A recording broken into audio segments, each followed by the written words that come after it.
नमस्कार, मैं GRS news के लिए गिरीश करवान। मणिपुर का प्रधानमंत्री का दौरा मात्र औपचारिकता रहा। पहले से ही जिस प्रकार से मणिपुर के लोग प्रधानमंत्री के देर से आने पर नाखुश थे, पार्टी के लोग भी जिस तरह से परेशानी महसूस कर रहे थे, उनको जवाब नहीं मिल रहा था। यहाँ तक कि मणिपुर के जनप्रतिनिधियों पर, जो कि भारतीय जनता पार्टी के ही विधायक और मंत्री थे, दिल्ली आने के बावजूद भी जिन प्रधानमंत्री ने उनसे बात नहीं की, आखिर कौन सी ऐसी मुश्किल आई जो प्रधानमंत्री को 2 साल से ज़्यादा समय के बाद मणिपुर आने के लिए विवश होना पड़ा। मैं विवश होना इसलिए कह रहा हूँ क्योंकि जिस तरह 2023 में 3 मई को जब मणिपुर में चिंगारी सुलगना शुरू हुई और जुलाई में इस तरह का शर्मनाक वीडियो आया, मैं जुलाई 23 की बात कर रहा हूँ, इसके बावजूद भी प्रधानमंत्री ने उस पर 1 मिनट भी बोलना उचित नहीं समझा और न ही वो मणिपुर की ओर रुख गया। कर्नाटक में चूंकि उस समय चुनाव था, तो देश के प्रधानमंत्री और गृह मंत्री कर्नाटक में चुनाव प्रचार कर रहे थे। उधर मणिपुर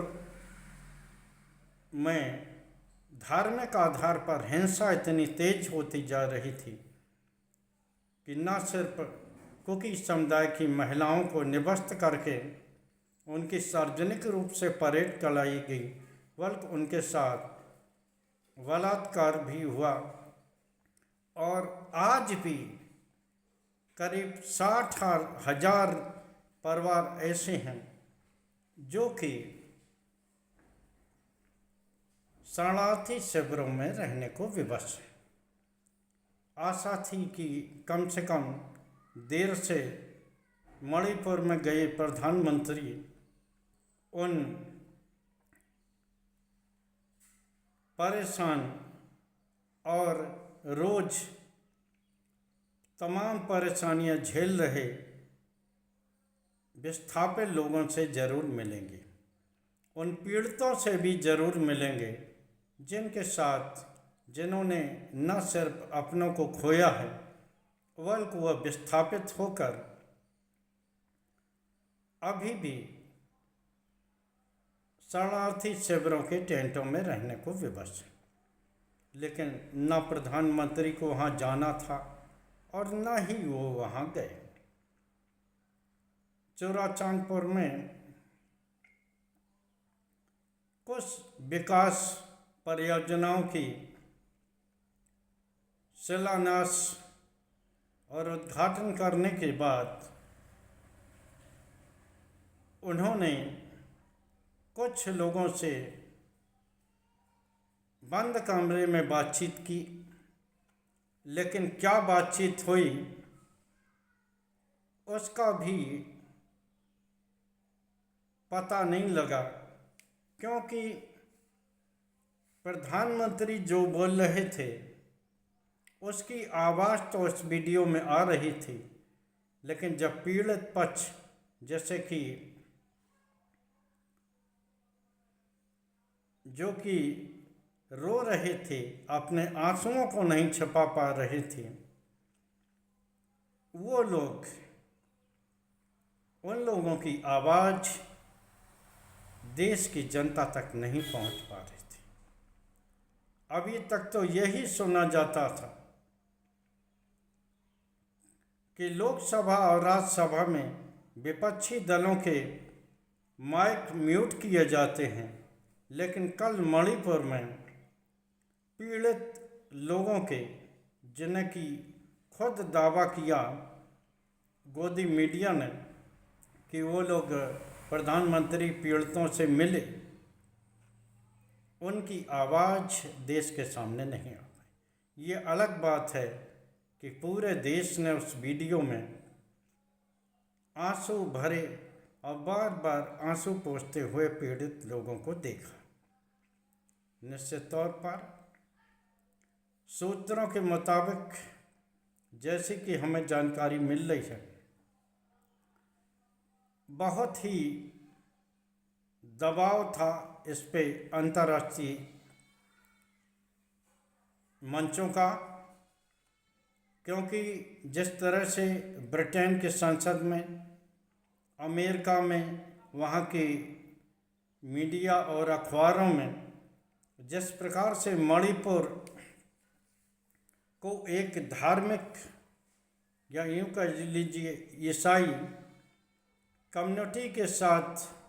भेदभाव और अत्याचार के रूप में देखा गया, और जिसको लेकर ब्रिटेन की संसद तक में सवाल उठा। और इस समय आप सभी लोग जानते हैं कि किस प्रकार से मोदी सरकार न सिर्फ अपने घरेलू मोर्चे पर बल्कि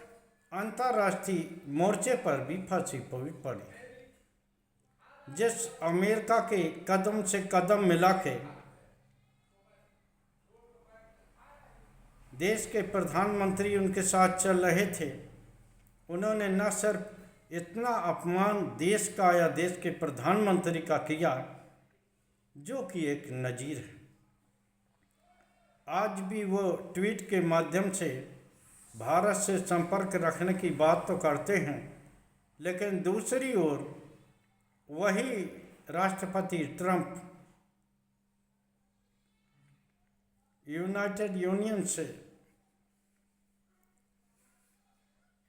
किस प्रकार से भारत पर 100% कर लगाने की बात भी करते हुए दिखाई देते हैं। इधर मैं मणिपुर की बात कर रहा था, तो मणिपुर में उनके दौरे से पहले ही न सिर्फ उनके स्वागत के पोस्टर फाड़े गए, उनके द्वार पर भी जो स्वागत द्वार बनाए गए उनको भी नुकसान पहुंचाया गया। यहाँ तक कि भारतीय जनता पार्टी के 4 दर्जन से ज़्यादा लोगों ने सामूहिक रूप से इस्तीफा दिया, क्योंकि जब मणिपुर सुलग रहा था तो मुख्यमंत्री के हटाने के लिए भारतीय जनता पार्टी के जनप्रतिनिधि और मंत्री, गृह मंत्री और प्रधानमंत्री के द्वार तक खटखटाने गए थे, लेकिन किसी ने उनके साथ कोई आश्वासन देना तो अलग, उनसे मिलना भी गवारा नहीं समझा। कुकी समुदाय के लोगों ने तो स्पष्ट तौर पर मणिपुर में प्रधानमंत्री के आने पर नृत्य, जिस नृत्य के लिए मणिपुर खासा प्रसिद्ध है, उसे भी करने से इनकार कर दिया। वहाँ जो कुकी संगठन थे और भी जितने सामाजिक संगठन थे, उन्होंने साफ कहा कि उनके घाव अभी तक नहीं भरे हैं और उनके आँखों में आंसू है, लिहाजा वो किस तरह से नृत्य आदि करके किसी का मन बहला सकते हैं। निश्चित तौर पर हालांकि मणिपुर के विकास के लिए 7,000 करोड़ से ज़्यादा की राशि खर्च करने का दावा किया गया है, अवमुक्त करने का दावा किया गया है, लेकिन जो एक कहावत है कि का वर्षा जब कृषि सुखानी, यानी कि उस बरसात का क्या मतलब है, जब फसल ही सूख गई हो, उसी प्रकार अगर प्रधानमंत्री जब मणिपुर के लोगों को उनकी ज़रूरत थी, अगर उस समय गए होते, भले ही वो इतना इन परियोजनाओं का उद्घाटन शिलान्यास न करते, लेकिन मणिपुर लोगों के आम लोगों को लगता कि निश्चित तौर पर देश की सरकार, देश के सत्ताशाह उनके साथ खड़े हैं। लेकिन आज जब उनके आंसू रोते रोते सूख चुके हैं, तब प्रधानमंत्री ये आशा करते हैं कि वो उनके आने पर उत्सव मनाएं और नृत्य करके ये संदेश दें कि मणिपुर में सब कुछ ठीक ठाक चल रहा है। खैर, प्रधानमंत्री आए, उनको बहुत बहुत बधाई। अपने चुनावी कार्यक्रम, व्यस्त कार्यक्रम से उन्होंने कुछ समय मणिपुर के लिए निकाला, इसके लिए उन्हें साधुवाद।